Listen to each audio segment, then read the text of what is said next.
Good morning, everyone. Happy Saturday. Pete Pardo here from Sea of Tranquility. Welcome to another edition of Favorite Album of the Year. Today, we are at 1991. Decade that's pretty controversial for a lot of people who follow this channel. Been seeing all the chatter on Facebook and here on YouTube about how, man, the 90s are going to be tough. We're going to see people picking stuff all over the place because kind of metal's not that popular anymore. You got grunge and alternative and pop and rap and all sorts of strange things happening throughout the 90s. New metal later in the decade. You got extreme metal coming up from the underground. All sorts of things going on.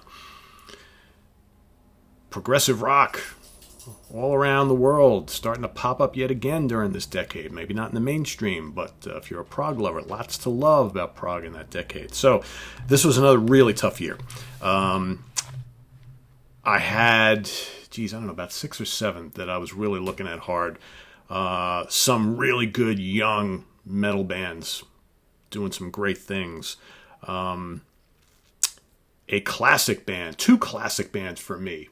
One putting in a stellar kind of cap to their career. Another, the second album in release in their comeback. Really looked at those pretty carefully.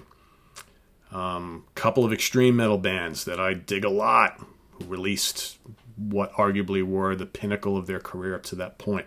But I kept going back to 2 releases.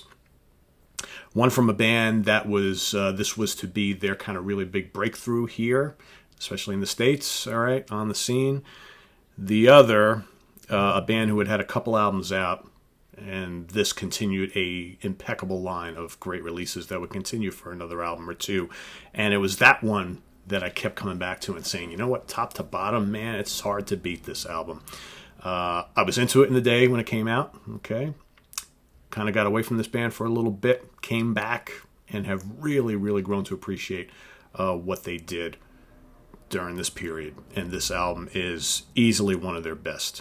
All right, so it's going to get my pick as favorite of this particular year, released August 30th, 1991, produced by Steve Thompson, Michael Barbiero, and the band I'm talking about, Psychotic Supper from Tesla. I mean, man, those first handful of Tesla albums are just absolutely fantastic, and they hold up really, really well. They hold up really well. You know, these were strong sellers back in the day, but I think looking back, man, this is some killer rock and roll right here. A quintessential hard rock band. I said it on, I believe it was yesterday's show, or the day before, talking about their previous album, talking about how this is kind of like what I wanted from Aerosmith going into the 80s and 90s. And, man, knocking it out of the park, you know, changing the weather, Edison's Medicine. Don't de-rock me, don't de-rock me. Call it what you want. Song and Emotion. Time, Government Personnel, freedom slaves, had enough. What you give, it's only what you give. Stir it up, can't stop, and toke about it. I mean, it doesn't get much better than that. And even though, you know, we've talked a lot lately about, when the CDs started becoming more popular, bands were putting out these really long CDs, albums on CDs with tons of tracks, man. So this one's got, 13 of them, but there's no fatigue going on this one at all. It's so strong top to bottom, chock full of anthems, crunchy riffs, great dual lead guitars, excellent vocals, catchy songs. It has it all. So this, I kept going back to this. I was like tossing around all these other albums. I'm like, man, it's got to be my pick. My runner-up might surprise some of you, but again, an album that I was into back in the day when it came out. I got real tired of the kind of scene that it came from very quickly, but I have come back to this band and a couple of bands from this kind of movement because I think they were very different from some of the other acts that were kind of popping up all over the place right around this time, talking about the grunge alternative scene. Gotta go with Bad Motorfinger from Soundgarden.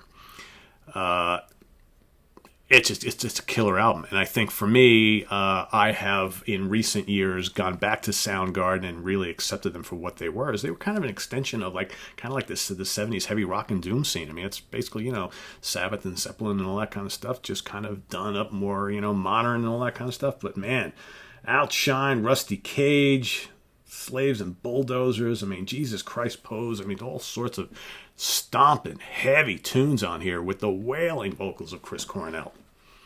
What a loss. What a great singer. And I think those first few Soundgarden albums, man, are just absolutely killer.